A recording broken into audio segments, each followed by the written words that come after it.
کچھ راستے ایسے ہوتے ہیں جن پر انسان قدم تو اپنی مرضی سے رکھتا ہے لیکن واپسی کا راستہ ہمیشہ کے لیے بند ہو جاتا ہے۔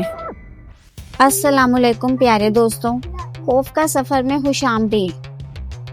آج کی ہماری کہانی ہمارے ایک سبسکرائبر بھائی نے ہمیں ایبٹ آباد کے ایک پرانے علاقے سے بھیجی ہے۔ یہ واقعہ 2015 میں پیش آیا تھا جب وہ اپنے کام سے واپس لوٹ رہے تھے۔ تب ان کے ساتھ کچھ ایسا ہوا تھا جس نے ان کی پوری زندگی بدل دی۔ تو چلیے ان کی کہانی سنتے ہیں انہی کی زبانی۔ میں ایبٹ آباد کی ایک پرانی فیکٹری میں کام کرتا تھا اور اکثر رات کو دیر سے گھر لوٹتا تھا۔ اس دن موسم بہت خراب تھا، تیز بارش ہو رہی تھی اور ہر طرف سناٹا چھایا ہوا تھا۔ گھر جانے کا راستہ ایک ویران پل کے نیچے سے گزرتا تھا۔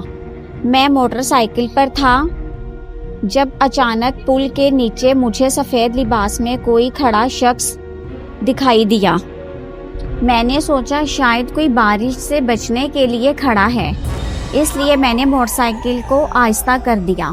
جیسے ہی میں اس کے قریب پہنچا تو میں نے دیکھا کہ وہ شخص زمین پر نہیں بلکہ وہ ہوا میں معلق تھا۔ میرا دل زور سے دھڑکنے لگا۔ میں نے رفتار بڑھا کر وہاں سے گزرنے کی کوشش کی، لیکن جیسے ہی میں پل کے درمیان میں پہنچا میری موٹر سائیکل کا انجن اچانک خود بخود بند ہو گیا۔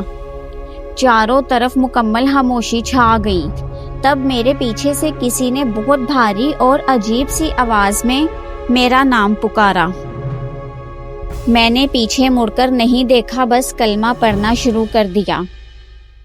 تب مجھے محسوس ہوا کہ میرے کندھے پر کسی نے بہت ٹھنڈا اور بھارا ہاتھ رکھا ہے۔ میں نے موٹر سائیکل کو کک ماری، وہ سٹارٹ ہو گئی اور میں بغیر پیچھے دیکھے وہاں سے نکل گیا۔ گھر پہنچ کر جب میں نے دیکھا تو میرے کندھے پر نشان بنا ہوا تھا۔ اس واقعے کے بعد میں نے کبھی اس راستے سے رات کے وقت گزرنے کی ہمت نہیں کی، کیونکہ وہ سایہ آج بھی مجھے یاد کر کے ڈراتا ہے۔ تو دوستو یہ تھی ہماری آج کی کہانی۔ اگر پسند آئی تو ہمارے چینل خوف کا سفر کو ضرور سبسکرائب کریں، ویڈیو کو لائک اور شیئر کریں، کمنٹ میں اپنی رائے ضرور دیں، اور اگر آپ کے پاس بھی کوئی ایسی سچی آپ بیتی ہے تو ہمیں جی میل پہ ضرور بھیجیں۔ ملتے ہیں ایک نئی کہانی کے ساتھ، تب تک کے لیے اللہ حافظ۔